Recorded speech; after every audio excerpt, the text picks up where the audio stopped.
మనకి ముక్తి అనేది చాలా సహజమైన లక్షణం అంట, మనమే తెచ్చుకోవాల్సిన అవసరం లేదు, సహజంగానే మనకి ముక్తి అనే లక్షణం ఉందట.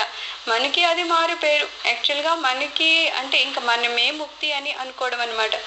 అయితే ముక్తి కావాలని కోరుకోవడం హాస్యాస్పదం అంటున్నారు. మన దగ్గర ఆల్రెడీ మనమే ముక్తి అయినప్పుడు, మన దగ్గరే ముక్తి ఉన్నప్పుడు మళ్ళీ ఏదో కోరుకుంటున్నామా అంటే అది ఏదో నవ్వులాటగా ఉంది, అది నిజం కాదంటున్నారు. నీడలో ఉన్న మనిషి ఎండలోకి వెళ్ళి మళ్ళీ విశ్వ ప్రయత్నం చేసి నీడలోకి రాగానే అమ్మయ్య నీడని చేరుకున్నాను అన్నట్లు ఉంటుంది.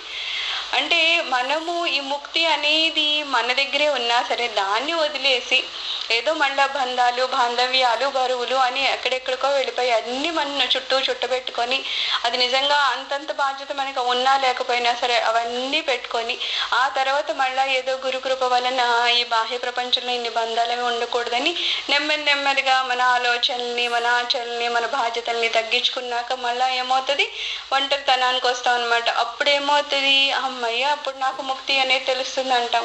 అంటే ఏంటి, నువ్వు పుట్టినప్పుడు ఒంటరిగానే పుట్టావు, నిజంగా అలాగే ఉంచితే నువ్వు అలా ఒంటరిగానే పెరుగుండేవాడు. కానీ ఆ తర్వాత పరిసరాలు అవని మాయా అవని మనం ఏం చేస్తాం, మనమే ఓ బంధాలు బంధనాలు మిత్రులు స్నేహితులు వాళ్ళు వీళ్ళు అని చెప్పేసి పెంచేసుకుంటూ ఉంటాం. మనమే ఆ బంధాలు మనం వేసేసుకుంటున్నాం సంఖ్యలు తప్పితే నిజంగా అక్కడ ముక్తి అనేది కావాలా?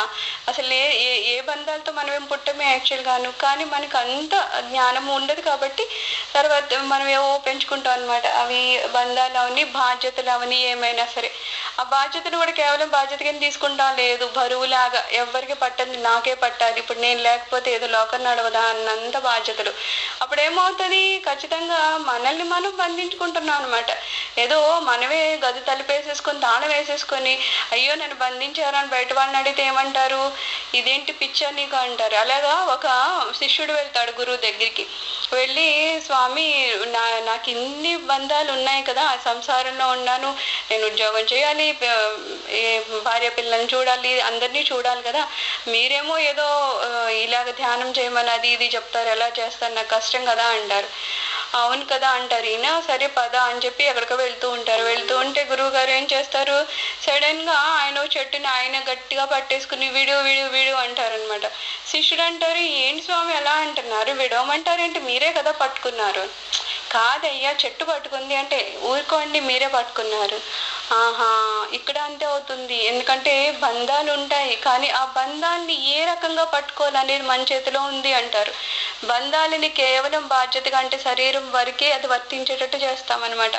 ఎంత బంధమో అంతవరకు, ఎంత బాధ్యత అంతవరకునే చేస్తాం తప్పితే దాన్ని మరీ ఎక్కువగా తీసేసుకొని బరువులా చేసేసుకొని ఇంకా వాళ్ళ జీవితం మన జీవితం ఇంకా అందరి జీవితం కూడా నా వల్లే నడుస్తుంది అనే భ్రమలో ఉండమన్నమాట. ఆ భ్రమ ఎంతవరకు ఉందో మనము బంధ విముక్తులం కాలేము. అంటే ఆ బంధం అనేది ఎవరో వేయలేరు సంఖ్యలు, మనకి మనం వేసేసుకున్నాం. మళ్ళీ అంటాం అనమాట, ఇన్ని సంఖ్యలు ఉన్నాయి కాబట్టి నేనేం సాధన చేయలేకపోతున్నావు అని. సో స్వామి ఏమంటారు, ఈ ముక్తి అనేది నిజంగా ఎవరో ఏదో మనకి తీసుకురావాల్సిందో, మనం ప్రయత్నం చేసి ముక్తిని తెచ్చుకోవాల్సింది ఏమీ లేదు. ఆటోమేటిక్గా మనకి ఉన్నదే, మనం కావాలని అన్ని సంఖ్యలు వేసేసుకొని మళ్ళీ ఎవరినైనా అడుగుతున్నాం, బాబు బంధ విముక్తిని చేయండి నేను విముక్తి అవ్వాలనుకుంటున్నానని.